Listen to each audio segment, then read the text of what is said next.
firstly, we have 190 people who've joined in so far. Thank you very much. And we are looking forward to a really insightful discussion and also a lot of engagement from all of you in the audience. Our topic for the panel discussion today is communitizing evaluation, enabling community participation in monitoring and evaluation. This is a panel discussion which is jointly hosted by ISDM, the Indian School of Development Management, and GRAAM, who have been collaboratively making efforts to pioneer changes in the M&E space, advocating for inclusive and collaborative solutions. These approaches ensure that the voices of all stakeholders, particularly those of communities which are directly impacted by development initiatives, are heard and integrated into the monitoring and evaluation processes. Today's panel will delve specifically into the intricacies of participatory M&E, will explore its benefits and challenges, and the substantial impact that it can create in fostering accountability, transparency, and empowerment.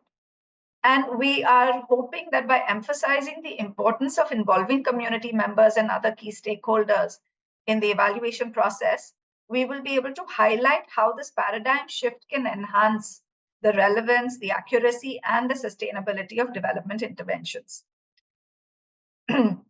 So there are four areas specifically that we will capture and cover in this panel discussion. We will examine the importance of community engagement to begin with.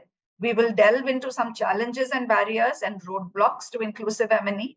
We will explore some best practices to integrate community voices and some of the things that Dr. Basavaraju picked up there as well, capacity building, inclusivity, how do you look at long-term gains, and then discuss long-term transformative strategies, such as the role of synergies among state market society, and what is the role of different kinds of social purpose organizations to enable this. The way the panel is structured today is we have three thematic areas, which all build on each other and together cover some of the areas that we've talked about earlier. The first thematic area is on community as a stakeholder in governance, looking at Jan Bhagidari. Is it a good slogan or a feasible practice? And here we will be requesting panelists to throw light on the policies of the government, the space and scope for people engagement in governance. The second thematic area is on models from the ground for successful community engagement, looking at learnings and actionable insights on what hinders it and what enables it. And we will be requesting the panelists to discuss the factors that hinder people's engagement in public services and models and approaches that have been successful in enabling that. And the last thematic area is the role of social purpose organizations in community engaged M&E. So what kind of a role do different kinds of SPOs, whether they are civil society organizations or CSRs, or the government can play in creating an engaged community for taking part in M&E. Once we cover these three thematic areas, we will go to our audience and we will collect from them questions that you can give us for our panelists. So before I start introducing the panelists today, just a very quick housekeeping. All of you will have a chat box as well as a separate Q&A box on your Zoom links, all the audience. Please add any questions that you have of the panelists to that Q&A box. Please also mention who all you want to address that question to amongst the panelists. So in the 20-minute Q&A that we have towards the end, we will collect all the questions there. We will select the top 3 to 5 questions, and then we will address them to the panelists for them to answer. If you're interested in receiving a certificate after this session, please fill out a form that will be circulated at the end of the session. Okay. With that, let me introduce the panel that we have today. We have a very diverse, very esteemed group of stakeholders. It includes representatives from the government, from evaluation professionals and enabling organizations, grassroots and implementing organizations, as well as CSR organizations. We have 6 panelists. We are hoping everyone can join in. One of the panelists has not been keeping well, so we will just see whether she's able to join in later. We have Dr. Ramaswamy Balasubramaniam, or popularly known as Dr. Balu. He is a renowned development scholar, an author, and a public policy advocate. He's a founder of the Swami Vivekanand Youth Mission and GRAAM, and he's dedicated to rural and tribal development. A leader in academia and government, he inspires youth leadership, embodying Swami Vivekanand's ideals. We have with us here Dr. Rajesh Tandon. He's an internationally acclaimed leader and practitioner of participatory research and development. He founded Participatory Research in Asia, known as PRIA, a global educational center for participatory research and training. He's also the co-chair of the prestigious UNESCO Chair in Community-Based Research and Social Responsibility in Higher Education, and a UGC committee member. He has been honored for his gender work and awarded the Doctor of Laws. Dr. Tandon is a prolific author and advocate for empowerment. Welcome, Dr. Tandon. Dr. Anuradha Jain is a senior advisor, health systems strengthening at USAID. She is a public health professional with more than 20 years of work experience for health systems strengthening, having worked across diverse settings and roles, including Government of India, international NGOs, bilateral funding agencies, and healthcare facilities. We have with us Lajana Manandar. We have with us Lajana Manandar. She is the Executive Director at Lumanti Support Group for Shelter. She is also the Regional Convener for Freshwater Action Network South Asia, or FANSA, as well as the Coordinator for the Asian Coalition for Housing Rights. Welcome, Lajana.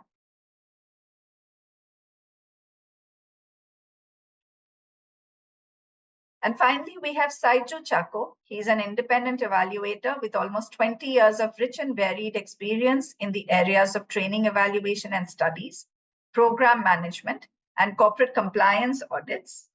He brings with him a proficiency in developing result-oriented project proposals, monitoring and evaluation systems, professional reports, and documentation. Welcome, Saiju. And I am Trisha Verma. I am the director of the Global Knowledge Hub at the Indian School of Development Management. Firstly, thank you to all of you for making the time to join us for this really important discussion. Let me start with the first thematic area. Our first thematic area is looking at community as stakeholder in governance. Is it a good slogan or a feasible practice? We would have really loved for Dr. Balu to be here, but I'm sure he will join in. But in the meantime, what I would like to do is I would like to introduce the topic and actually request everyone, and I would start with maybe Dr. Tandon to help us understand or maybe give us perspective on what is the importance of community engagement. We've been talking about community engagement in monitoring and evaluation, but the question is really, what is the importance of engagement of communities? Why is it important? Why is it important to have them involved in evaluation? Is it necessary to have them involved only at evaluation or even in the implementation or the program delivery stage? Any insights that you can share with us, Dr. Tandon, on how you would look at the importance of community engagement? Thank you, Trisha ji. Thank you all. Thank you, Basaraju.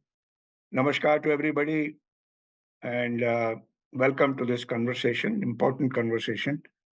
Let me give you a little bit of history.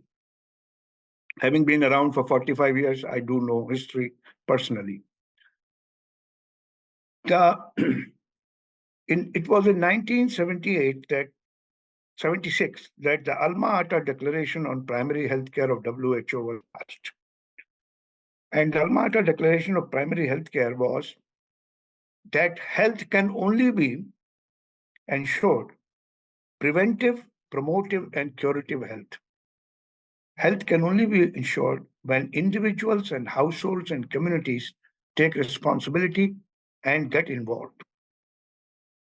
After 40 years of this, 42 years or 45 years, we had COVID. And it is only after COVID hit us that we began to remember that we have to worry about preventive and promotive, and role of community is important. Only I can help to look after my health. And my health depends on my nutrition, my water intake, my solid waste management, toilet, all the environmental issues, the air I breathe. This is the foundation of community engagement. You want me, my household, and my community to improve its health. You have to start from me and my family and my community. Expertise brought from outside has role, but supplementary role, not the primary. Now, we have had 3 or 4 generations of Government of India's very progressive programs in the 80s. Social forestry program, community managing forestry, regeneration of forests. We are proud to say it has happened, but we forget to say it has happened because community involvement, community ownership. DPEP, District Primary Education Program, from where the idea of parents' involvement in primary school emerged. 80s. Watershed management, similarly, creating a mechanism in the community which works together, because watershed goes beyond a village or a habitation and brings many other neighboring habitations and villages together. It's only in 92, 93 that Panchayati Raj institutions and municipalities became constitutional bodies. And these bodies were maintained and recommended in the constitution as bodies responsible for development, socio-economic development, and social justice. And we are debating this question 32 years later by not looking at what has been possible. So earlier, the delivery of the program was through the government departments, and community engagement was to manage the program. And I gave you 3 examples: education, forestry, and watershed. When panchayats became constitutional bodies, then panchayats were supposed to get this responsibility. In fact, constitutional authority vested with panchayats. The district planning committee under the Panchayati Raj Act and Municipality Act is the only constitutional planning body in India. Rest is all executive body, not constitutional body. And the purpose of district planning committee was to bring plans from below and provide coherence at the district level so that rural plans and urban plans could be integrated. In pursuit of this, in Priya, we, towards late 90s and then in early 2000, created a program called Governance Where People Matter. And the central theme of that program, ran nationwide, was that in order for governance to be effective, community participation, citizen participation is central. And in Panchayati Raj institutions, in the 73rd Amendment particularly, the idea of Gram Sabha, village assembly, citizens, all adults in a village constitute Gram Sabha. All voting population constitute Gram Sabha. And the elected representatives, including the Sarpanch, were meant to be accountable to Gram Sabha.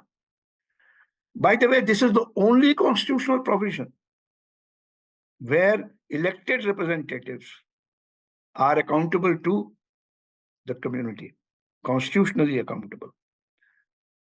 Neither MLAs nor MPs are constitutionally accountable. So, this provision of making community engaged governance exists in our constitution, exists in our history.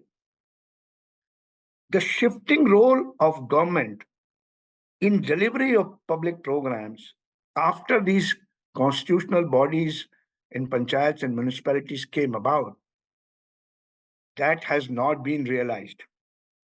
The behavior, as Basavaraju was saying in his initial presentation, We have worked for 25 years in all the states of India on panchayats.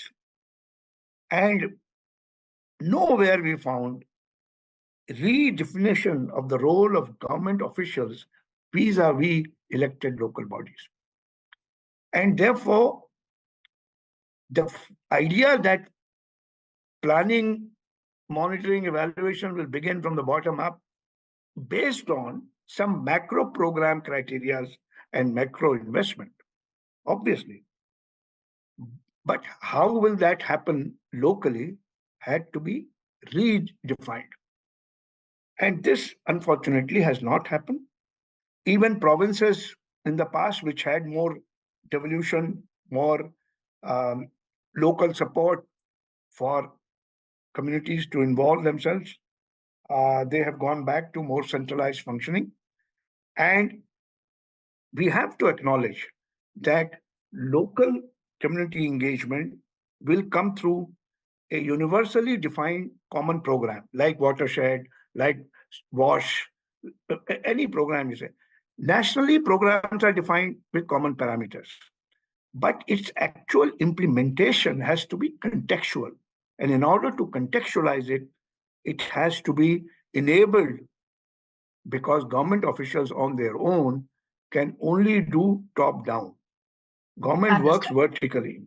So this is why building stakes of the community in governance is partly to build stakes of the community in implementation of development program, because governance will entail planning, monitoring, and evaluation and accountability.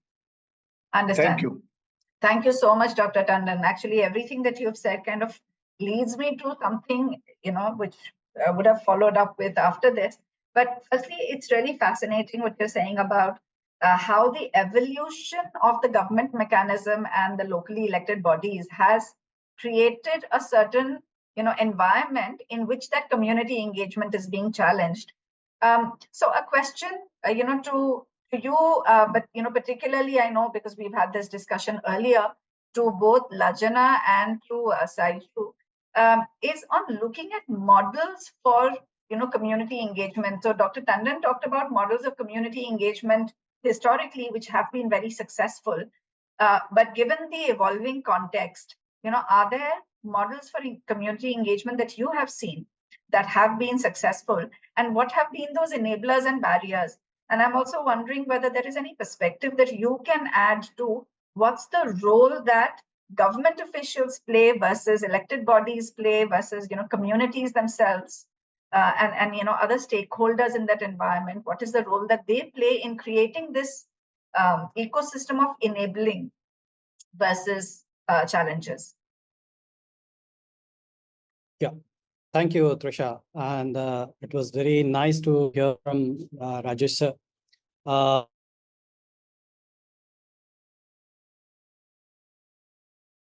We have in terms of the community engagement processes in our governance structure really is something that is dwelled in the civil society sector also. And one of the experience that I also bring in or get from different projects that I have evaluated, I came across a model where one of the partners, one of the civil society organizations, if many of you must have heard of, named as CINI, which is based in West Bengal, and they were implementing a program in Kolkata.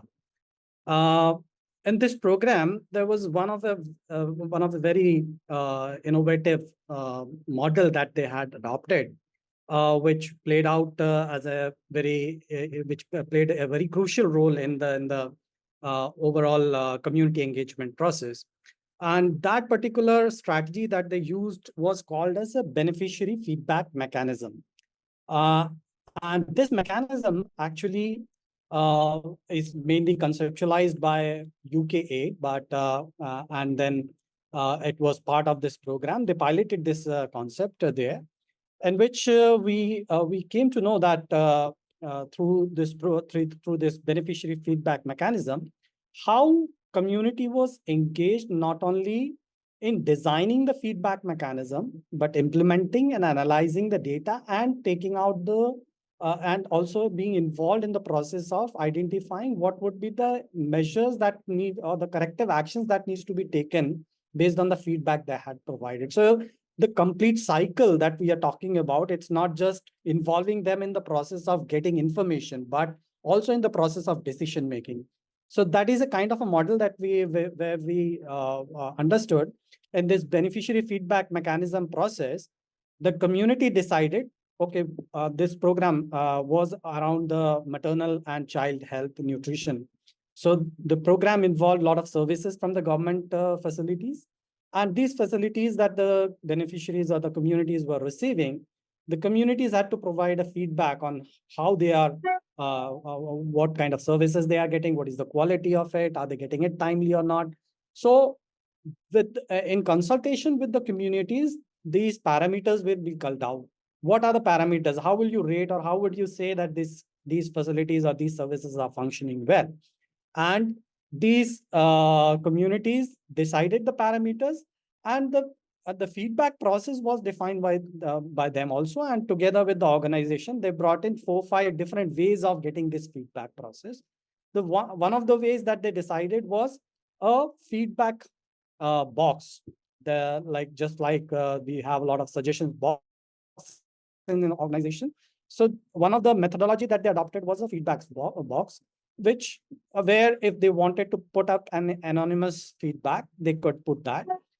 Secondly, the other method that they used was a kind of a telecall and SMS service. So that was another which was organization supported, which came up from the organization side. And then there were community meetings where there were certain tools being developed to gather the feedback of these communities. So this was being not only discussed with the communities, they were drafted together with the communities. The parameters were defined with the communities. And then there was orientation on how this process would undergo. So the community engagement process was right from the planning or design of the system or the process that we are talking about. And then when there were community feedback that was coming up through these processes, those data was being taken up, being discussed again back with the community and all the other stakeholders that were involved in the process, because the service providers who were involved in the process, they were also part of the planning process. And when the feedback came up, they also got involved into the analysis process of it. And based on that, then they together came up and decided on the gaps that were being identified. A few things which came up, very basic things probably, which might not have come across if they would not have got or engaged with the community, is basically the kind of the nutrition kit that was being provided. The community feedback which came around that was around the issue of the nutrition, the kits that were being provided, because those kits that were being provided were not traditionally what the communities were being using. I mean, the food that was coming up was not something which community liked. So the feedback which came up that made the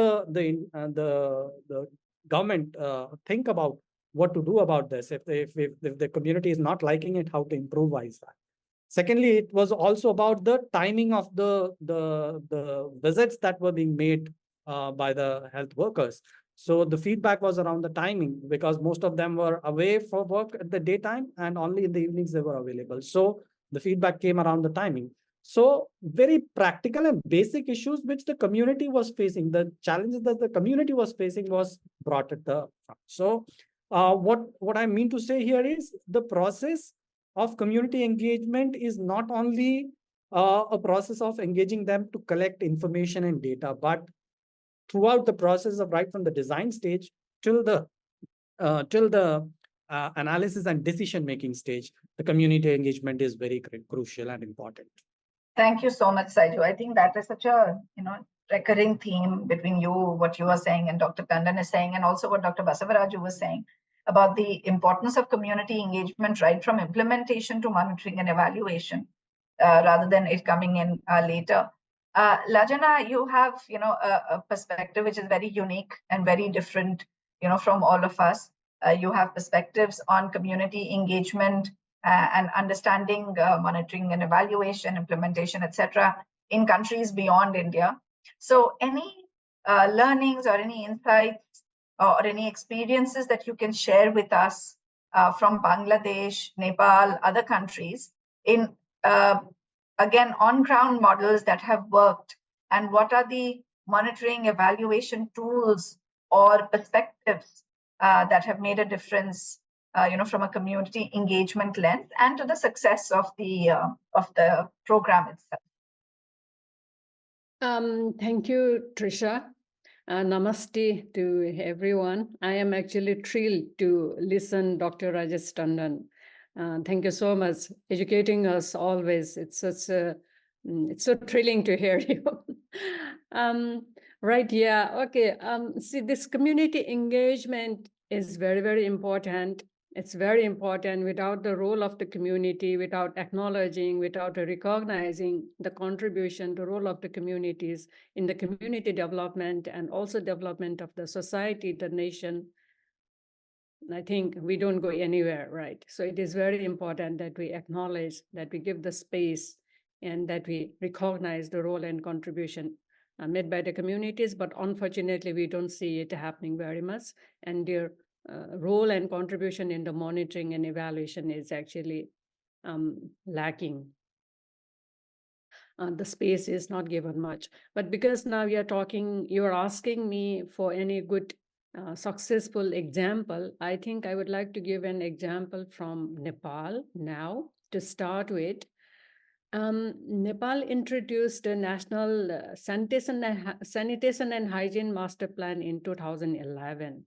See, the key objective of this master plan is to meet the sanitation MDGs, because it was introduced in 2011. So the MDGs were, the MDG target was to meet by 2015. So to meet the MDGs target on sanitation and to accelerate the sanitation pace to achieve sanitation MDGs and national target as well. So with this objective, National Sanitation and Hygiene Master Plan was introduced in 2011, and this document clearly mentions, highlighted the role of the civil societies and the communities, partnership with them, collaboration with them, their contribution. It was beautifully highlighted. And also the space was given for them to participate, to contribute from the planning, implementation, monitoring at all the levels, from the national level to the regional, to the city level, to the district level as well, like at all the levels. So as a result of that, National Hygiene and Sanitation Coordination Committees were established at all the levels, at the city level, regional level, district level, for the implementation of the plan, right, to achieve the goal, to improve the sanitation situation. As a result, later on, so we successfully achieved ODF, right? So the nation was declared ODF later on.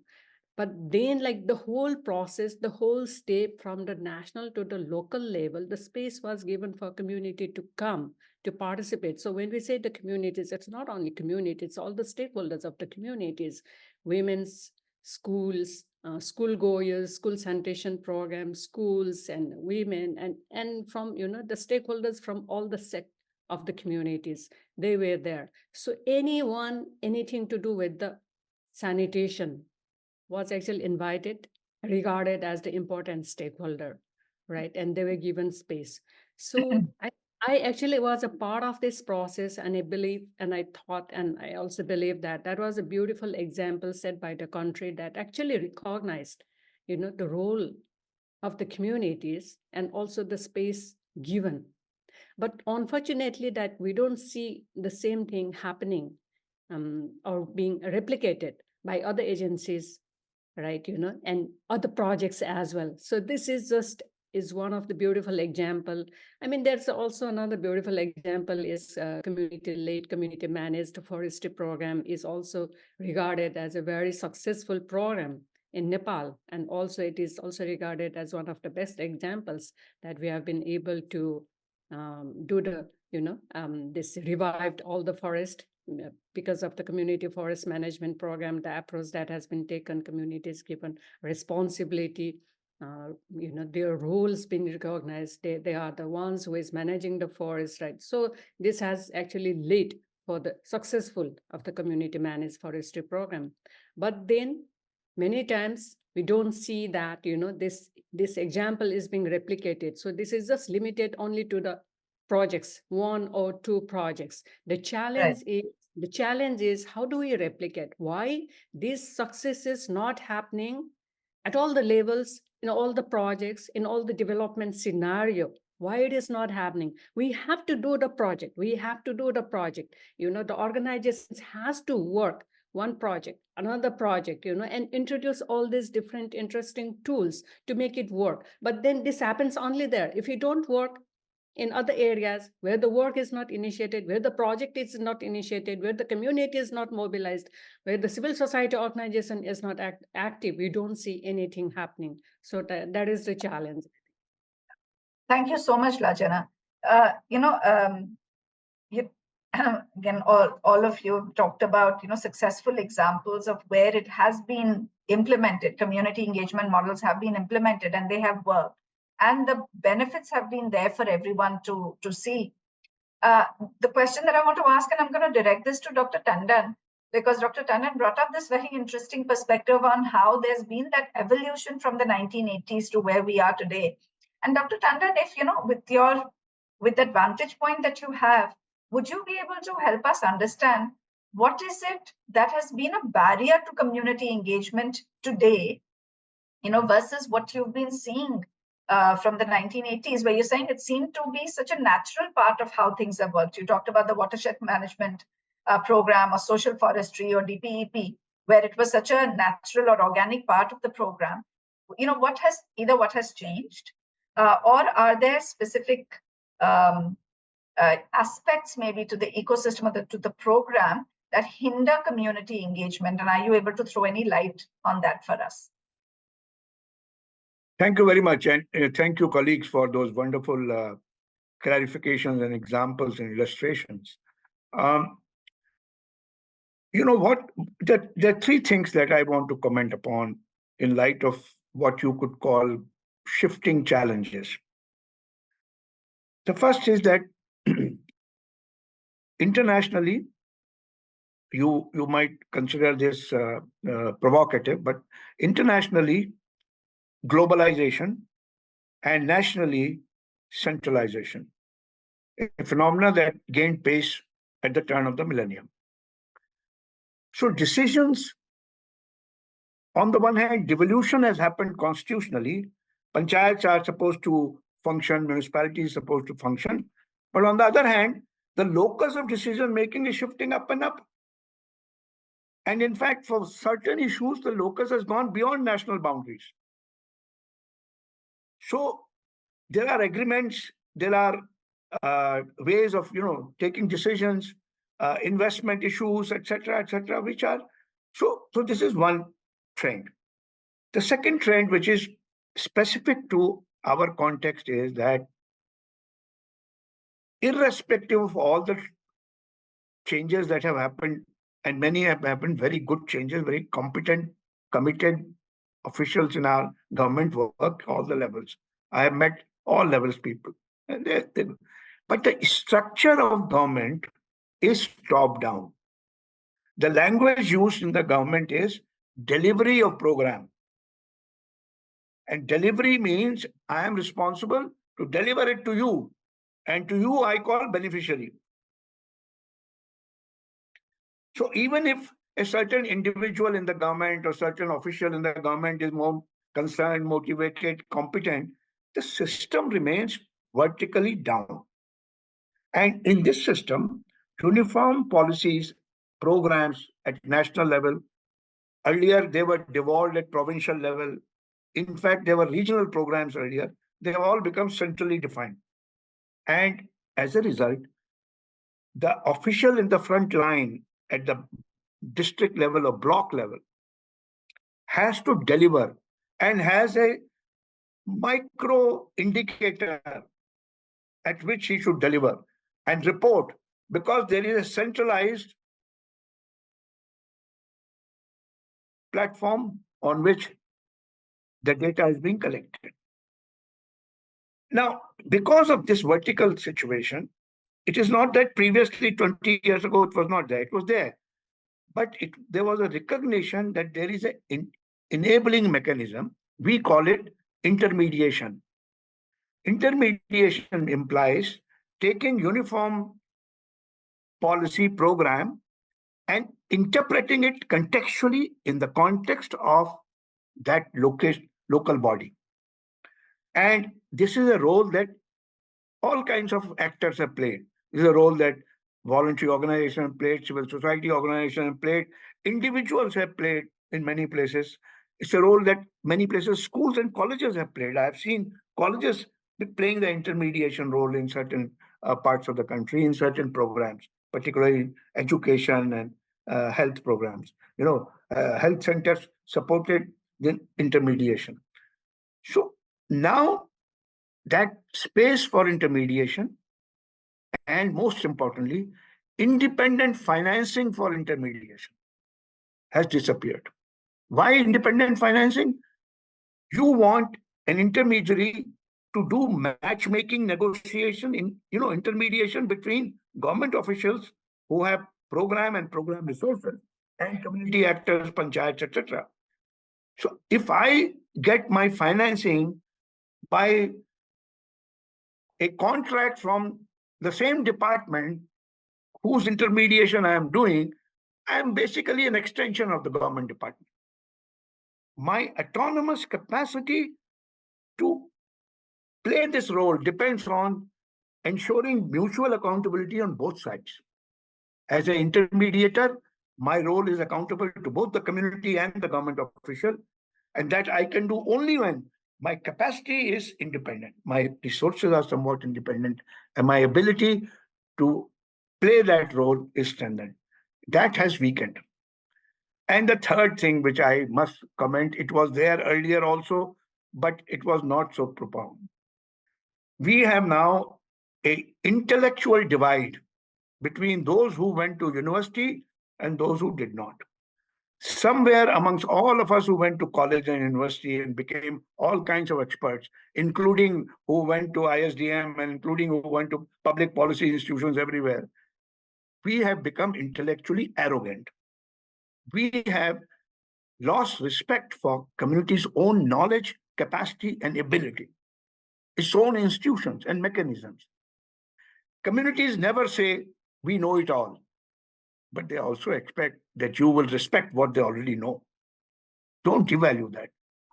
This is a problem. We can address this problem if we appreciate that knowledge, expertise, capacity, institutions reside in communities.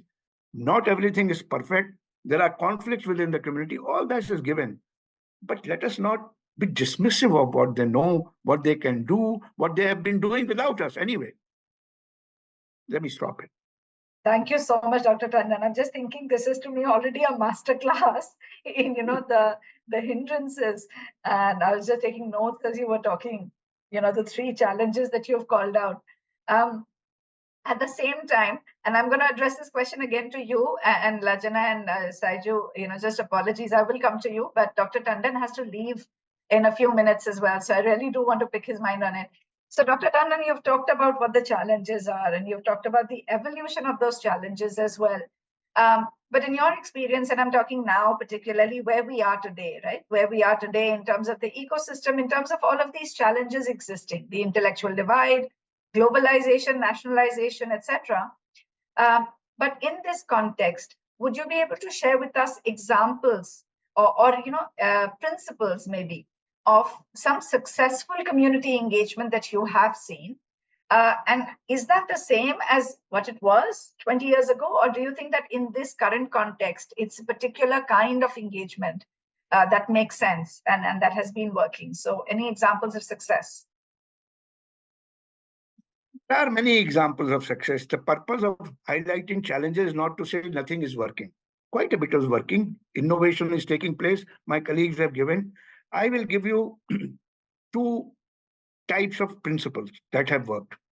What has changed is, first of all, that because of educational levels, because of access to education at high school level for everybody practically, people are more aware, more informed, and the IT, information technology and mobile and all has made people more aware and informed.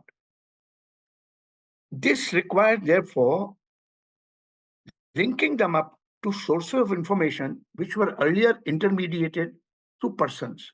Now you can do it through technology, provided the language of that technology and its various photographs are not blindly taken down from Google. Secondly, which is perhaps even more important, and I can see this happening in many places, is that the nature of development problem in our country and the nature of community has become increasingly complex. You cannot take one lever and say, I am working on nutrition. You cannot say, I'm working on rural nutrition. Half the younger population is in the cities. And if you see what happened during COVID, because of 25 years of investment and work with panchayats, including the examples that Basavaraju was giving and the perspective he was giving, excellent perspective. Panchayats in most places of the country did a much better job of dealing with COVID, including holding hands with those who were returning from cities, but our municipalities failed miserably. Because municipality investment in learning, education, in capacity building, in working with communities has not happened. Municipalities are run by plumbers or engineers or whatever they are. So as a result, half the population is in peri-urban spaces. So you cannot have a program which talks about water in the village, but not in the adjoining urban habitation. We have 8,000 plus urban habitations as of 2011 census, and 6,000 of them, 5,000 of them are elected councils under the constitution. But councillors, we have done very little work anywhere in the country, occasionally here and there. So what is needed is where you have been able to link the rural and the urban and link the verticals in the lives of the community. We have been doing some work with youth on health issues and in Haryana, and we found that the young people are increasingly more informed. What they lack is a capacity to link up government services, local needs, etc. A little bit of support, it makes a lot of difference. So context is very different. There is no question. We are not going back. But in the today's context, I think municipalities and panchayat both need to work together as institutions at the local level. You can't just plan. I'm not talking about metros, forget the metros. But today, if you leave Delhi and go to Chandigarh, there's hardly any village which is visible on the road. So much urbanization has taken place. Young people are all in the cities. Informal workers are in the cities. How do we deploy our vertical programs in a manner that they can work together? And this is why I mentioned in the beginning, I return to the importance of district planning committee. GPDP is a good program that was introduced 7-8 years ago for panchayats, but we don't have similar in urban areas. We don't have it in small towns in GPDP bottom-up planning. The kind of involvement of the community in planning level, and then the experience of GPDP in panchayats is whatever planning you do, vertical programs limited to a few construction activities, and then the bottom-up momentum and enthusiasm dissipates. So people are more informed, young people are active there, we can mobilize them, and we can link the sort of the peri-urban and the rural in such a way that they don't feel as if programs are there only in rural areas. And that's precisely why in certain parts of the country, you have 20,000 person villages still, because funding for panchayats is better than funding for small municipalities. That's such interesting perspective, Dr. Tangdan. Thank you so much. If you will excuse me, all of you, my apologies, I have to go. I'm getting involved in the conversation, as you can see. We'll come back some other time. Thank you. Not at Thank all. you very Thank you much. so very much. Thank you so Dr. much, sir. Tandon. Thank you so much, sir. Thank you. Lajana, maybe if I could come back to you on this, this really interesting point that Dr. Tandon raised of course, the what are the enablers, and he talks about the bringing together of all the stakeholders, and that's something that you were talking about specifically. And you had also mentioned something earlier about inclusivity, and how that can enable it. So maybe a little bit more on your perspective on what are some of the enablers to community engagement. And specifically also, are there any learnings that you have or anything that you've seen on specific tools, that have helped community engagement, that have supported it, right from an implementation to an evaluation stage? Okay, thank you, Teresa. See, Dr. Tandon actually brought out very important points, insights, very important insights. Like, see, the professionals, the educated, the professionals, they are losing touch. It's true that they seem to be losing the touch with the communities, because they study in the college, universities, and maybe most of the the documents, everything what they study is coming from abroad, the abroad designed kind of syllabus.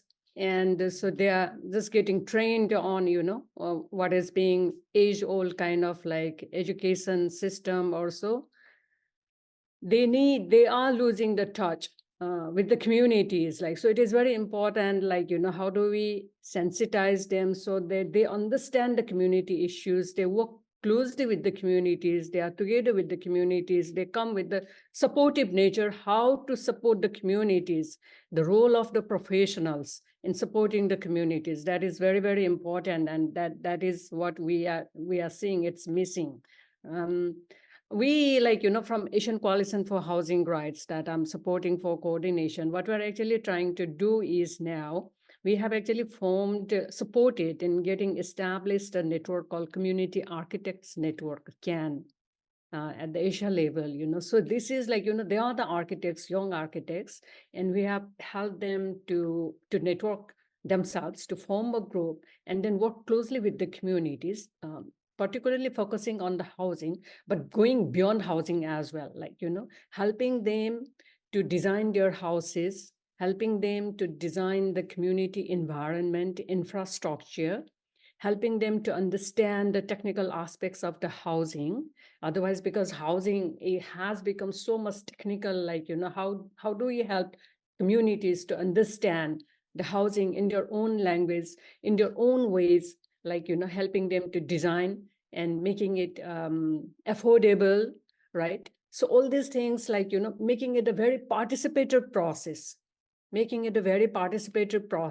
for making it a very participatory process, also the role of the professionals, architects, is very important, But then, because the people, the communities, they are the ones who have to live in the houses, in the communities. They are the ones who need to be, who has to design, but they need a technical support. So the role of the community architects is to support the communities, is to support the people to understand different aspects of housing and help them to make a right choice, right? And also to improve the community environment, to make it a community-led process. So the role of the technical people is to support the community process, helping them to understand and helping them to take the right decisions. I think this is the way, this is the one way, kind of we are actually trying to work with the professionals, the young architects, so that they can actually work closely with the communities and strengthen the community work. It's not to undermine the communities, but then also to learn from the communities. As Dr. Rajesh Tandon rightly said that, there is so much to learn from the communities. There's so much nicer things that they are adopting, that they are already doing it, but then we are not recognizing it because we don't value it. We value what we already have, what we know it. So the community work, the community perspectives, their own tool, the way they have been living, the way they have been using the little resources, whatever they have, like the way they have been maintaining their houses. See, because we are not giving it importance, we don't want to learn about it, but that's the way they have survived, right? And how can we support them to improve? So this is the role of the professionals that they can actually work, and this is what we are actually trying to do. So in order to doing this, like, we are also helping the communities to get connected with the local governments, for policy formulations, for influencing the policy decisions, getting resources allocated for them. So all these things, this is a part of the work. So when we say also, like, the community engagement in the monitoring evaluation, it should not only limited to monitoring, evaluating. They have to be engaged in the whole process of the community development, right? There should be a mechanism for them to engage with the local level, with the local governments, so that their voices can be heard, and the changing scenario can be introduced. So they are a part of the transformation process, right? Lajana, can I ask you one specific thing before Sajul? I have one slightly different question to ask you. Lajana, you had mentioned earlier about some tools that you had seen being experimented with and being used. You talked about traffic light, as a tool. Then, of course, social audits and how they are being conducted. But anything that you can share with us there? Yes, we have we have the member organizations of FANSA, Freshwater Action Network, South Asia, in Bangladesh, in Sri Lanka.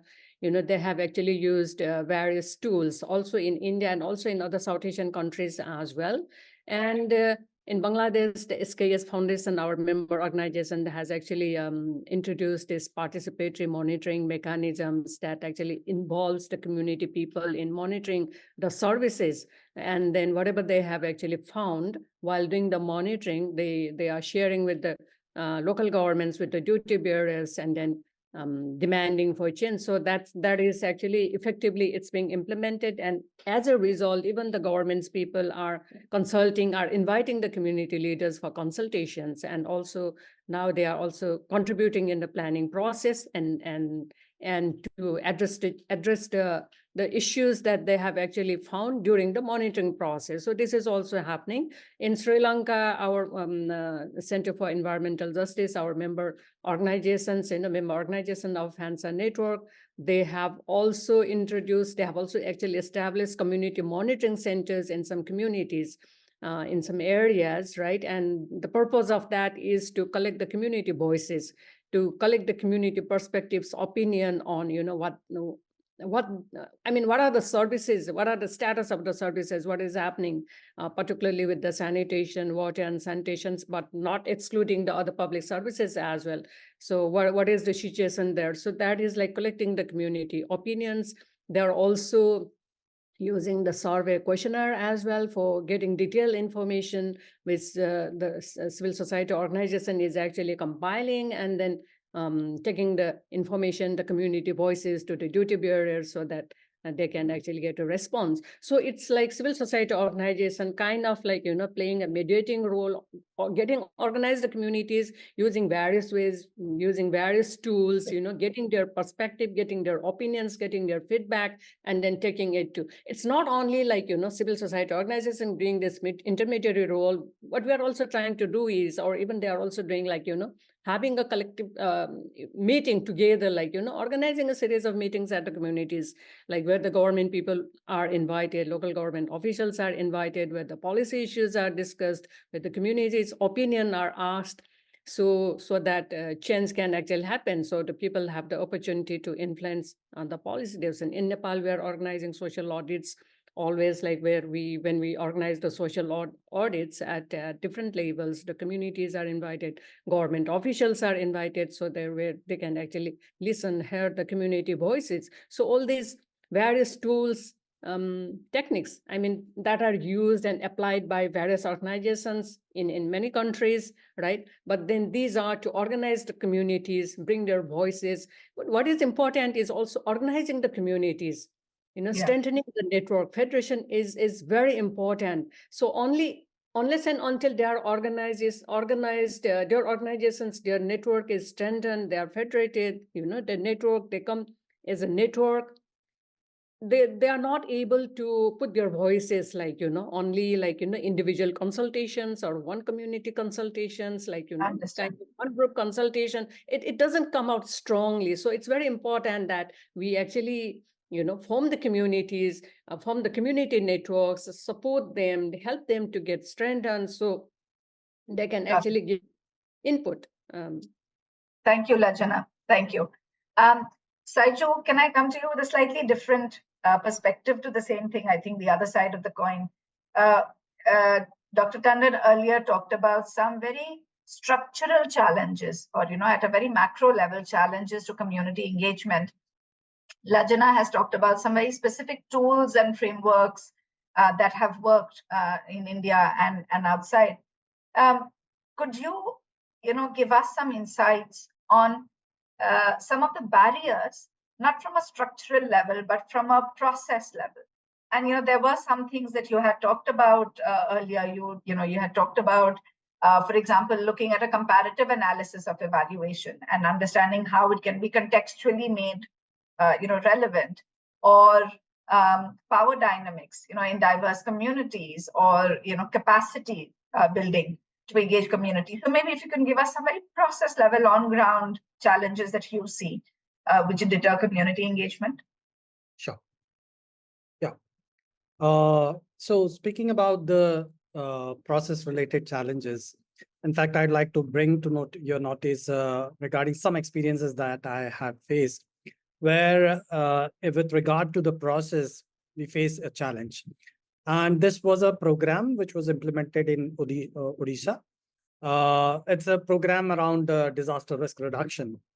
And in this process of disaster risk reduction program implementation, the process of planning is a very intensive process where you engage a lot with the community to identify what are the risk factors. And that process, many of you may be already aware of different tools like the PLA tools, the participatory learning and appraisal tools, which are being used to map out the whole community and then identify what are the risk factors. So such kind of a process is taken place at the planning level. So in this particular case, the process identified all the risk factors and the community was involved at that level. And the title of the program was community managed. So the whole process was supposed to be managed by the community, whereas at the planning stage, they were involved very much. As the program started to get into the implementation part, and along with the implementation, when the partners who were involved in the implementation of this program, they started implementing this program and they somehow got away from the whole concept of community managed. And when it came to the monitoring and evaluation system designing, they designed a very professional kind of a data generation system where they identified the risk indicators and the parameters, and then they devised very sophisticated kind of tools and methodologies to get that data from the ground. When this data came back and when they started getting reported upon, and in this process, there was a kind of a midterm evaluation which happened. And in that process, the evaluator just tried to understand when we spoke about this program is all about community managed. Maybe at the planning stage, they were involved very much. But what about the monitoring and evaluation stage? Why are they not being involved in this process? And when he looked into the tools, those tools were very sophisticated. And when he engaged with the community was not aware of those kind of tools. What are those tools? When he tried to get into the details of it, he came to know that these tools, the community doesn't have an idea about what are indicators and what are the stuff, what are these jargons and the professional language that people are using. And they were not aware of it, and so they did not contribute, right? Though they contributed as part of as kind of a data provider.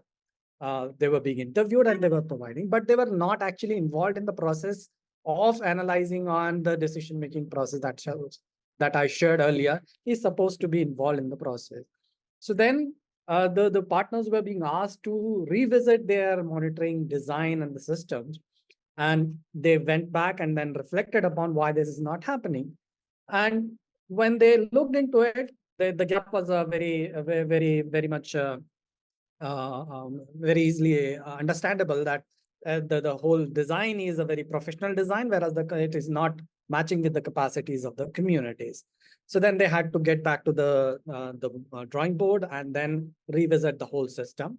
Now, the revised system which they came up with was a kind of a comparative analysis. That they at the planning stage, they had developed a kind of a social resource map in which they have identified different households which were at risk because of different parameters.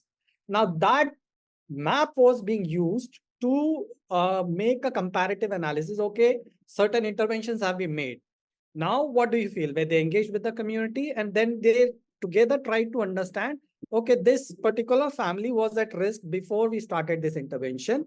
But now when this household level is raised a bit, is their risk level reduced? So do you think their risk level has come from high to a lower level? So the same mapping and the same tools that were used at the PLA level at the planning stage was then used for the monitoring and evaluation. So then our community was able to understand with a much more visual effect that was available, and it was more interactive. And then that was very down to their level of understanding. So such kind of practice helps in the process of community engagement. So when we are talking about community engagement process, the process has to be made as simple as possible so that the community get involved. They are part of it. Otherwise, as Dr. Tandon also rightly pointed out, the professional world is growing so fast. We are bringing in a lot of concepts, a lot of frameworks, a lot of new designs and tools and things, stuff like that. But that probably is a barrier which acts when we are talking about a community engagement process in the process of monitoring and evaluation. Understand. Thank you, Saiju. Okay, a little bit of a probe there. Are there any other challenges and barriers that you've seen to community engagement? Right from an implementation to a monitoring to an evaluation phase, whether it's at a process level or even at a macro level, but anything to do with the specific, context in which it works, for example. But are there any other barriers that you've seen? Oh, yes. Yeah, all right. I'll come back to the example that I shared about the CINI thing, where we spoke about this the strategy of beneficiary feedback mechanism. And in that, there was one component which I spoke about was the feedback, the placing of the suggestion boxes, the feedback boxes. Now, in this particular case, in this program, the feedback boxes were discussed with the community members.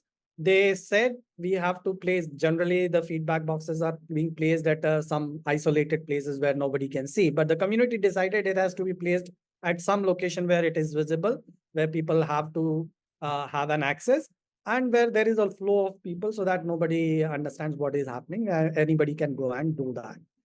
The same thing was being tried and replicated in probably in Nepal. Maybe Lajana may be aware of certain districts over Sindhupal Chowk and Nuwakot districts in Nepal. So I was involved in one of the program implementation, which was focused on modern day slavery related issues. And in that program, we tried this beneficiary feedback mechanism process again there. And we identified different kinds of tools. One of the tools which we also selected was the feedback box, and that was placed in the wards of which were there at the community. But for our surprise, no responses came or no feedback came to that level. When we went back to the community, whereas in the CINI case there was a lot of feedback that was coming in, but this did not happen in case of this particular case. So when we went back to the community and when we tried to explore, okay, why is it not that it is not coming? So one that they said is the location. So it is not an appropriate location where people are keen to go, and because the geography is such that houses are spread out, and then if they have to come to this location, they have to walk down for miles, and then they will be able to access this facility. So one of the challenge that they shared was with relation to the geographical context of the challenge that they were facing. Similarly, most of them were illiterate, so they were not able to share their feedback in a written form. So that was another concern that we understood. So what I mean to say here is that maybe when we are talking about community engagement, there may be different tools and methodologies that are available, but it needs to be placed in a context. So it may have to be contextualized and it may have to be localized to make it fit for that particular location. So that is another experience that I wanted to share. Thank you so much, Saju. These both these barriers and challenges, as well as some of the enablers that we've talked about. Lajana, maybe if you could, give us some perspective on all the different stakeholders, who play in that ecosystem. What is the role that the different stakeholders have in kind of enabling this, the enablers further, or in helping address those barriers? Because you have often talked about inclusivity, and inclusivity not just from a lens of the communities coming in, but all the key stakeholders playing the role that they need to play. So any perspective that you have on what is the role that different stakeholders play? And the most obvious one that comes to mind is the whole Samaj Sarkar Bazaar, as stakeholders. So what is the role of social purpose organizations, Samaj, civil society organizations, but also CSR? Unfortunately, we don't have CSR representatives here, but what's the role that funders play? Maybe what's the role that governments and government officials play? And do you see any role that Bazaar plays in enabling this as well? No, everyone has a role to play. That's right. Yeah, because we don't exist in isolation, right? And the communities need support. And the communities also, like, we are talking about the communities who are isolated, marginalized, socially excluded, poor, so those communities, they are not in the mainstream of development process, and we would like to focus them more, and we would like to bring them in the development process, mainstream development process, which is not actually happening. That's why we are focusing them.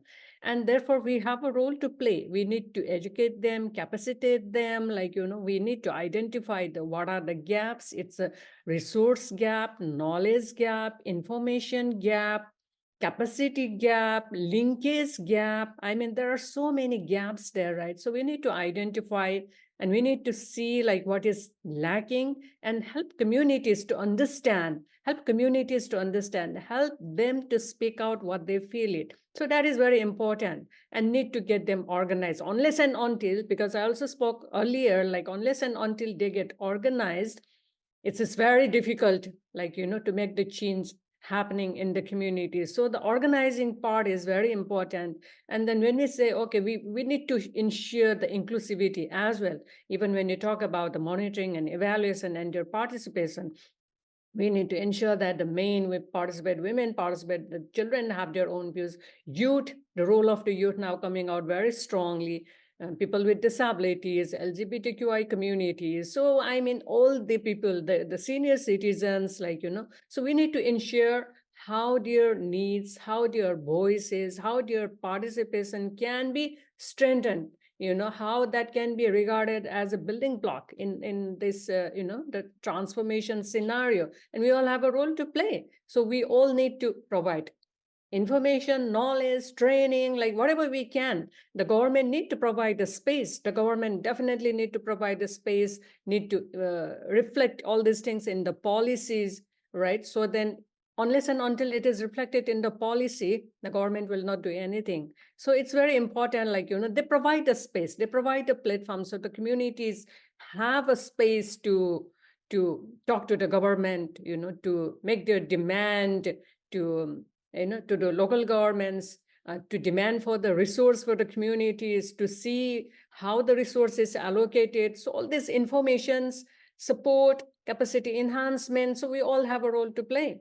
So it is, I mean, and the media, when you talk about the communities, the civil society organizations, because they are born to work with the communities, right? They are established to support, to work with the communities, to empower the communities, right? To empower the communities, the poor communities, the women.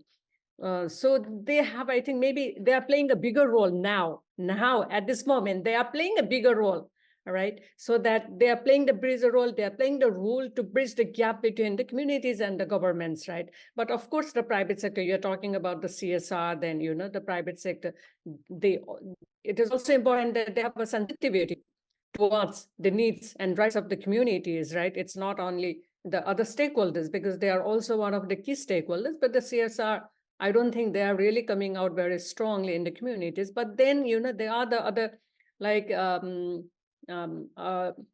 social enterprise organizations, and they also have a role to play, and they're also playing their own role. And they also have a role play, but then there are also challenges, right? So everyone has a role there to play. It's very important. And then the most important thing is we need to keep the communities at the central, everyone, even the private sector, the governments, the development organizations, the funding organizations, they also need to share, to allocate fund for the communities, for the community-based organizations, for the communities. It is very hard, very, very hard, very difficult, almost impossible to seek funding from any funding organizations, because now we also heard that, they are illiterate, they don't know how to write. So how do they write a proposal and submit to the funding organizations in their own language? And the requirements to fulfill the requirements of the funding organization, all these things, complications, we are making the things very complicated. The systems is very complicated we are making. So how do we simplify the process? How do we simplify the participatory process? How do we simplify the M&E process? So that is very, very important. So how do we make the communities understand so they can actually speak out truly what they feel? So that kind of enabling environment is very important. We all have a role to play there. Thank you, Lajana. Trisha, if I may come in, actually. Yes, please. Yeah. You asked about Samaj, Sarkar, Bazaar, and their role in the whole process of monitoring, communitizing monitoring. In fact, to answer this, I'll take a slightly different approach. As we have all understood, in fact, the strength of the civil society organizations or the SPOs is, as you all know, is reach, actually. Similarly, when it comes to government, Sarkar, it is scale. So they can reach up to any scale, the development programs. And similarly, the strength of Bazaar, that is the corporates, in a way, if you understand, so is innovation. I would understand it as an innovation. In fact, they should be ready to kind of finding newer solutions for the older problems. That is one. But unfortunately, with the due respect to the sector, I would say, so many a times when we are dealing with the CSR, the expectation is to provide a proof of concept for your program. When the CSO go and approach them for support, actually, tell me whether it works somewhere. Tell me whether you have proof of concept. In fact, rather on the contrary, I expect that the CSR are the only support available for the sector to innovate, to try something new thing. And normally in the CSR discussions, the very often the term being kind of used is sustainability. So whether your projects and programs are sustainable, but in fact, the engagement of community is the key for sustainability. Of course, I'm not talking about environmental sustainability here, but more importantly, the program sustainability, the impact sustainability.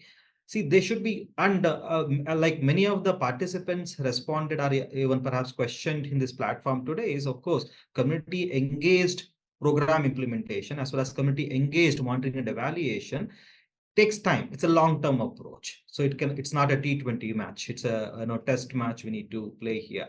It's a process. We need to enable the ecosystem.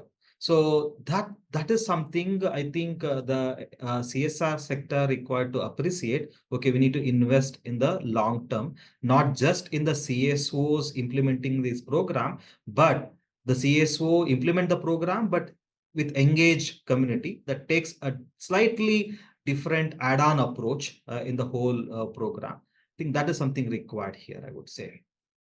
Thank you so much, Dr. Basavaraju. No, absolutely. Couldn't agree more. Wanted to kind of address the same question to you, Saiju. The role that different organizations or different stakeholders in the ecosystem play. What is it that you see as the unique role, for each of them? And Dr. Basavaraju particularly picked on this role of the government, let's say, or in the Sarkar, in kind of giving scale right? And the role of the CSOs or CSRs in funding innovation, right? And then that scale being given. But again, any perspectives on that or any additional aspects of that role that you see? After that, what we will do is there are quite a few questions that have been coming in from the audience. Then we will pick up some of those questions and address them to you. Actually, I very much agree to the perspective which Dr. Baswaraj has just given, because that is the role that we expect these three players to be playing. And probably CSOs could act as a bridge between the corporates and the market and the government.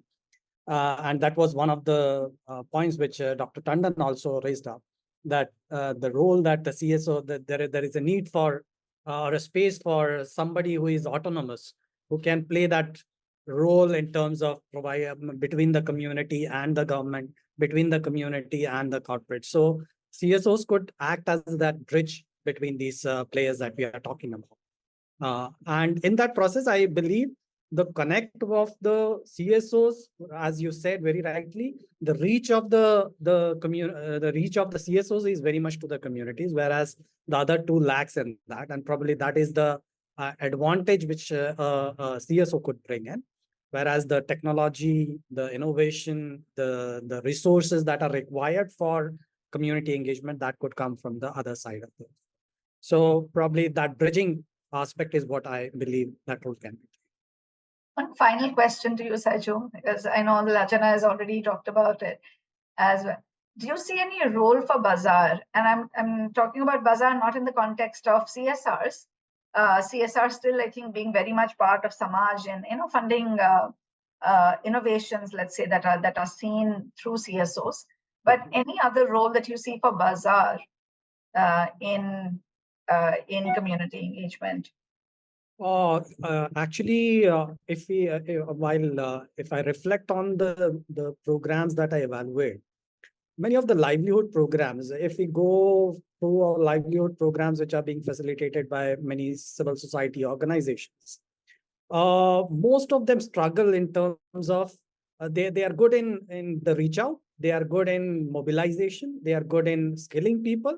But when it comes to linking up with the products with market and enabling a market environment, they lack a lot.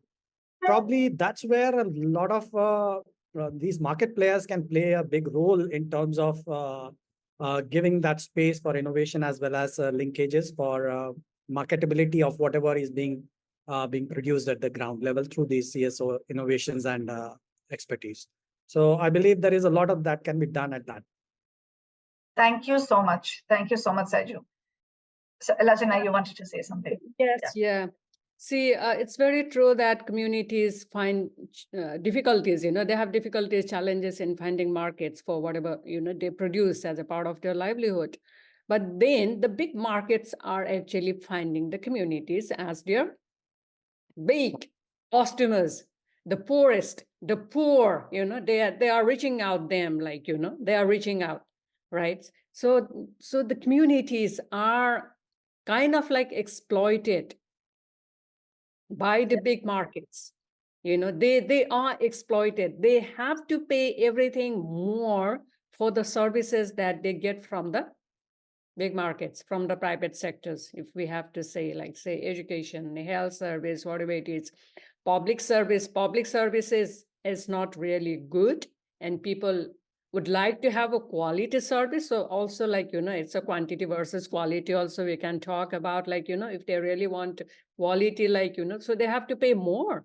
So the market, how are we defining market, like, how we are seeing market in relation to the communities, like, if people go to the market, they have to pay more, right? So that's why now we also see that, social enterprise organizations are coming into the scene now. So they are there now, right? But then it is also very important now to see how they are functioning, and the people have to play a role, and people's perspective, opinion, their own role in monitoring of those social sector, social enterprises, like, it is also very important, like, in the regulation of those enterprises as well.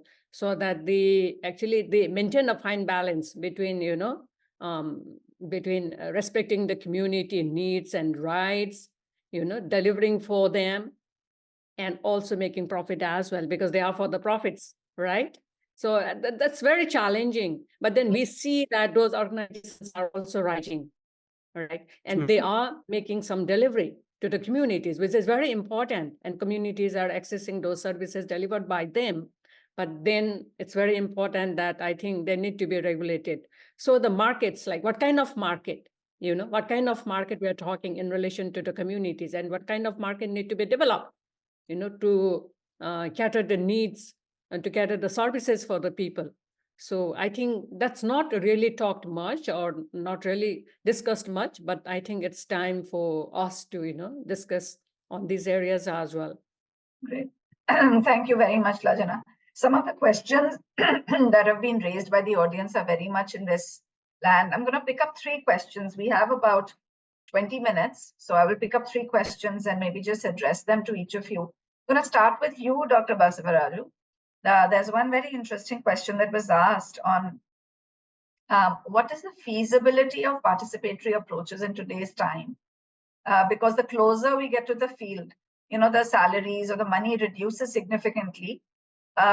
So how, or do you have any perspectives on practical ways of incorporating the community and having them engaged without compromising on their wages or their salary or their time, and an opportunity cost that they incur in being, part of community?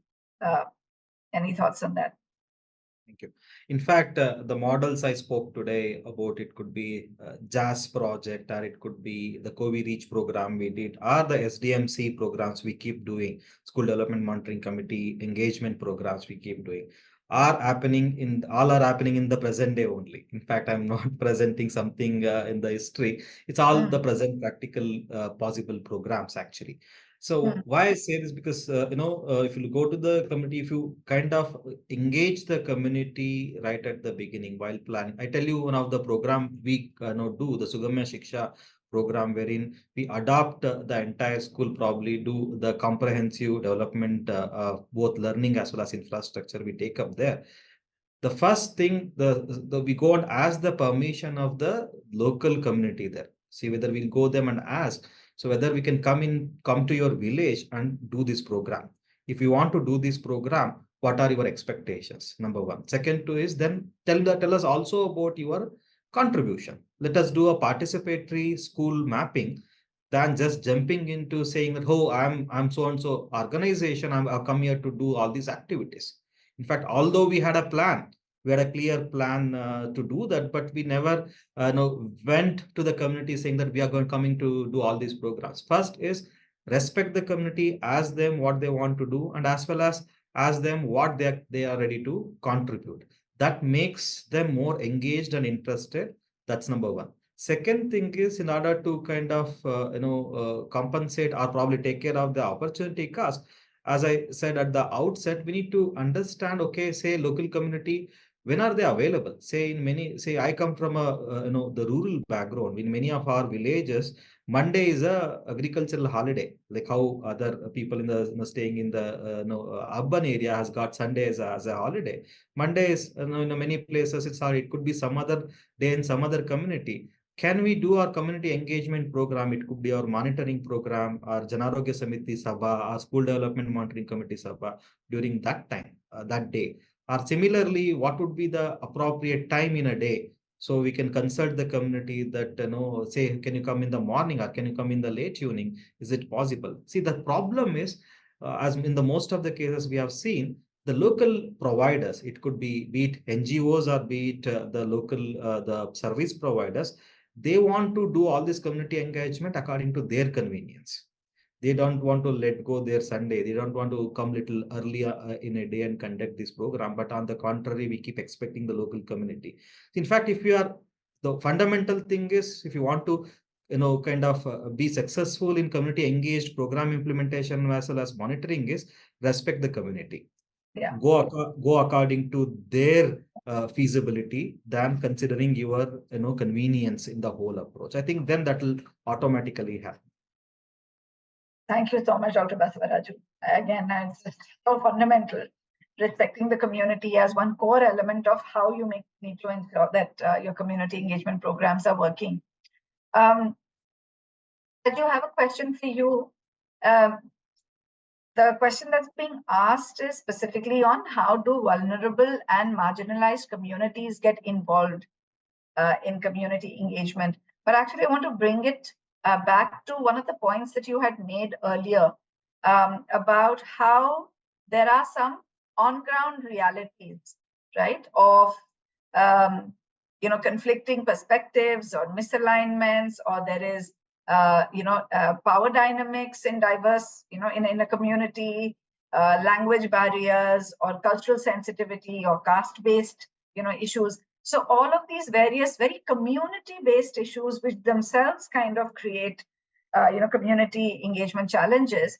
And to what Dr. Basavaraju just mentioned on respecting the community, which means being cognizant of the fact that these, issues exist.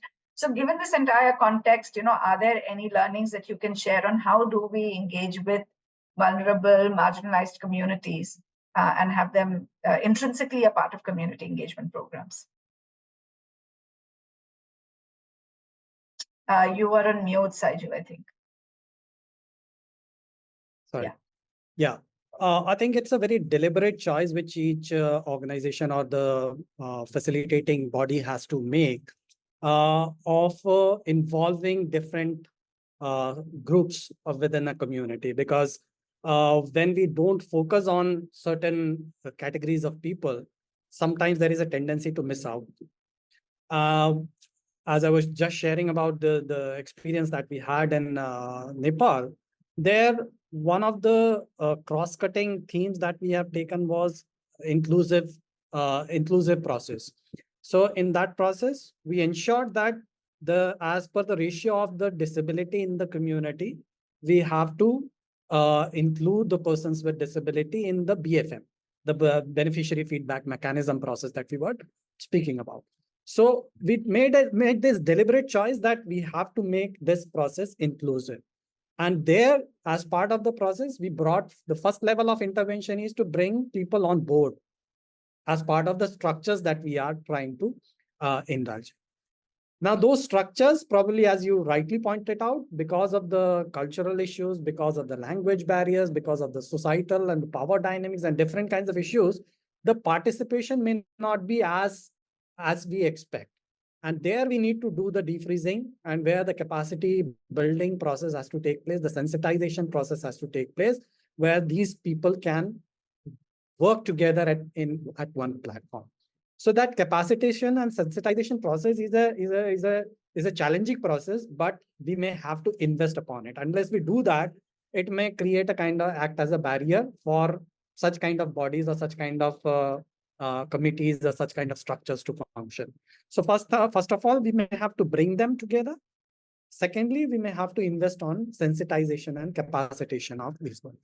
At the same time, we have to monitor the participation. So if we are talking about active participation of all forms of these, the vulnerable groups that we are talking about, we need to monitor what level of participation is happening, whether some of them are occupying a larger space or they are overpowering the other groups. So that monitoring process happens during this kind of a process of engagement with the community. So one, it has to be a deliberate choice. Secondly, we may have to invest a lot on the capacitation and the sensitization process, and then also keep a check and balance between this process so that people are involved in the process. A lot of examples which were such kind of processes where the inclusiveness has taken place, inclusive process of monitoring has taken place, and successfully they are running too. But these kind of investments needs to be made to make sure that this is functioning properly. One of the important aspect of overall, when I say if we are talking about a successful community engagement process, one of the important perspective which each one of as an individual who is practicing community engagement process, they need to have a kind of a capacity to listen. I mean, everybody has their own perspective, and if those perspectives are being heard of well, then probably that they get that confidence to come up with more ideas. So that listening is something that as practitioners we should be we should be focusing upon, and we should make sure that we have that capacity, that skill as a good practitioner. And But even you're saying building capacity for that. yes, for sensitizing and building Yeah. capacity. Got it. Thank you. Lajana, a specific question for you, and this was related to social audit. And I can see that there are quite a few questions on, social audit and monitoring and evaluation. So broadly on social audit, but two specific aspects to it. One aspect was the question being asked is there any difference between social audit and monitoring and evaluation of projects? And is that seen differently, and how different that is? And then the other question that's being asked is that while the example that you have given on social audit was very interesting, very successful, of course, in engaging community, but the challenges that seem to be on ground is that organizations are skeptical of conducting such audits because they perceive that it's going to impact their relationship with government stakeholders. And so any perspectives that you have there on how that has been tackled? Right, yeah. Okay, thank you. Social audit, this tool has been used in the communities to get their opinions and feedback in the projects. I mean, this has been used for many years now, and we have been organizing social audits, community audits at the community level, also at the city level for many years now in Nepal, right? And people are coming forward. While this audit is being organized, they are coming and they are actually speaking loud. Like, see, they are not kind of scared to make themselves heard. Like, they have questions. But the thing is, like, even before coming to the social audit, what is required is to communicate with the communities, what is going to happen during the social audit. Because when you organize social audit, it is one-time event, right? And it is also one part of the monitoring evaluation. Its social audit is not everything. So it is just one step or one part of the overall monitoring and evaluation, right? So it's not everything, it's part. But then it's an important tool, because this actually gives a platform for all the stakeholders to come together while organizing social audit, where everybody comes and everyone is free, everyone has a right to express their opinions on whatever is being presented, right? So but the communities need to be communicated earlier. If the communities are communicated earlier, if they are told what's going to happen in the event, what is going to be presented, they come up preparedness. So I think that is very important, and that is also crucial. Like, you communicate them, because so they come to the meeting at once without any preparations, without any pre-informations. It's a little difficult for them to speak out, So with the preparation, so they can actually also consult with their groups, with their own communities, what to talk about, what to mention, what to speak out. I think that is very helpful. And we have tried to communicate with the communities earlier, prior of the social audit, so they come prepared. All right. So I think this is very important. And if we are doing so, I really don't think that, they are kind of like scared to speak out, to speak of their mind. But then here, I would also like to talk about the traffic light documents that I had actually forgotten to talk about this earlier. So we have actually organized, we have all prepared the traffic light documents to assess the government's commitments on SACOSAN, particularly on SACOSAN. SACOSAN is a South Asian Conference on Sanitation, where the South Asian governments come together on this platform and they make commitments to make achievements in the field of sanitation, right? So there are the commitments, the governments come together and they make the commitments. So what we have actually done is we have prepared a traffic light document, and this document assesses the performance of the governments, right? And when we are preparing this traffic light document, so we do organize the meetings at various levels, geographically, and also like, in various ways, like, so try to get the communities involved, the communities, and also the concerned stakeholders who come and talk about what they feel about it, what they think, like, how the government is performing towards achieving the commitments that they have made for the achievement of sacrosanct commitments, right? Sacrosanct. So then we do bring all the stakeholders together where they come and speak, right? And that's how the traffic light document is prepared. And even this document is prepared at the national level. Then we are also taking this document to share at the regional level as well, to influence the governments for taking better decisions and also performing in a better way at the national level, and also to influence the regional level decisions, right? So this is, but then the challenge, you're asking about the challenge, like, so when we are actually doing the traffic light document, sometimes we have felt that we really don't want to, like, disagree with the government's opinions, like, at the higher level. So sometimes, because it is helpful to work together, to collaborate, right? So you kind of, like, try to find a balance, how you cooperate with each other, how you try to convince, and how you also get convinced with the government's views. So it's not only like always influencing, but then also listening their point of view as well, and you have to accept it, right? So we also need to learn from what they are saying. It's not always influencing the governments, it's not always advocating the governments for the betterment, but then it is also important for us to learn what they think about it. What are the gaps with ourselves? We are also, the communities, we, the civil societies, are also, may not be perfect, right? Maybe there are also the gaps that they are seeing us, and when they speak about us, like, what we need to do, what is our own role, what we need to improve our own performance, like, and how can we work together collectively in collaboration. That is very, very important. So we need to work together, I think. So that is the kind of, like, a respect for each other. Listen, because listen, we heard about the listening, like, listen each other, and then find a way collectively, so that we can actually work together in solidarity with all the stakeholders. Thank you so much, Lajana. We've had some of our panelists leave by now, but I would really like to thank them as well for contributing to a very, very insightful discussion. As I was telling Dr. Tandon earlier, it really feels like a masterclass. So thank you, Dr. Vasavaraju. Thank you, Lajana. Thank you, Saiju. And thank you very much to Dr. Tandon as well for providing so much context. For the audience, I know that there are some questions that you still have that have not been answered. We will take a note of these questions.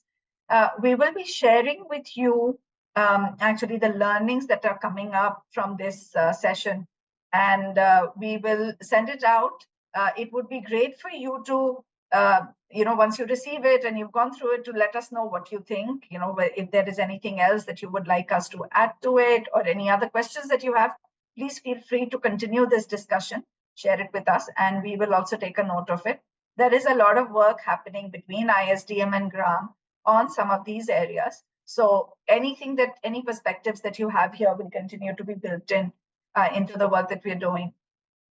I just wanted to quickly summarize some of the things that we talked about, and again, for the benefit of the audience as well, for you to take away some of the key points that are there. And I'm hoping that you will talk it with various other people and kind of spread this.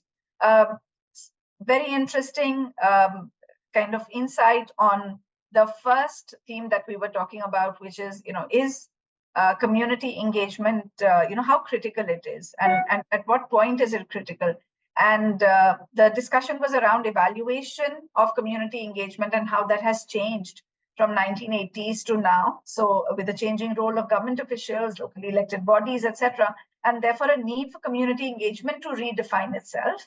But at the same time, it being very clear, I think, amongst all the panelists, that community involvement is firstly critical, and that it needs to happen at the implementation stage itself, rather than us talking about it only at the monitoring and evaluation stage. And it's not something which is going to bring as much insight or as much rich perspective or actionability as when we have communities involved right at the implementation stage, and the role of each and every stakeholder in the project cycle being very crucial. We talked about some challenges and some enablers. Challenges were internationally globalization, nationally centralization, and therefore the locus of decision-making shifting up the ladder from the community and often beyond even beyond national boundaries. A top-down structure, with the focus on delivery of the program, and then the programs not being defined at a regional block or a district level and instead at a national level. And the role of intermediation there being very critical, and how that role can evolve from where it was earlier, which was a very individual dependent role, to possibly something that technology could take up provided with certain boundaries around it. An intellectual divide that is coming up, and a loss of respect for communities' own knowledge capacity, institutions, and ability. And I think that was very widely echoed by not just the panelists, but I was seeing the comments from the audience as well. I think it was very, very close to people's heart that there is this loss of community knowledge that is happening. Contextualization being an issue. So there are programs that work in certain contexts, and then taking them to another context without taking into mind what had worked. What were the local situations that had enabled that to work, and being able to then take those learnings to other situations as well. And finally, inclusivity, that being a challenge where all stakeholders are not involved in the process, and at a community level, all the the intersectional communities, let's say, are not involved in the process. And therefore, then going into, what are the elements which have been working? And Saiju was talking about how do we ensure that all groups get represented, that inclusivity is there as a deliberate choice, and then continuing to sensitize them and then monitoring it closely. Education on intermediation as well. How do we ensure that people are more aware and informed? Looking at the nature of development programs and problems, and the fact that they have become increasingly complex, how do we ensure that we are all working together, which also, of course, is inclusivity, but really making sure that every element of that stakeholder ecosystem is coming together to address all of these challenges, linking rural versus urban, verticals with lives of communities, the intersectional nature of these challenges. Respecting the community, so not only respecting their knowledge, their capacity, institutions, and ability, but even making sure that we are keeping their needs, their convenience, their restrictions in mind as we engage them. And then there was a lot of talk about specific tools and frameworks that, when contextualized, have been seen to work, and we will summarize some of them to share with you. Lastly, there was a talk about the need for a shift in the way donors, partners, governments, implementers approach community engagement, because there is a different set of resources and skills that are required. And then for all of them to work very effectively with communities compared to some of the traditional approaches that have been used. Specifically, the role of Samaj, Sarkar, and Bazaar. Samaj as being autonomous, having a link between community and government, the ability to innovate, the ability to fund innovation. Sarkar's role very primarily being to give scale to successful programs and to build capacity, at a government body level, which enables community engagement. And Bazaar very specifically to create some kind of a market linkage that allows all of this to happen. So really, really rich, very, very diverse kind of, insights and learnings coming in. Thank you again. To all the panelists, and thank you very much to the audience for joining us. Please do look out for an email which will come your way with the report. And for the audience, there is a link that you would have received on your chat, which is a form to fill up to just give us feedback on how this session was for you. So please do fill it and let us know. Thank you very much, and good evening to all of you. Thank you. Thank you. Thank you.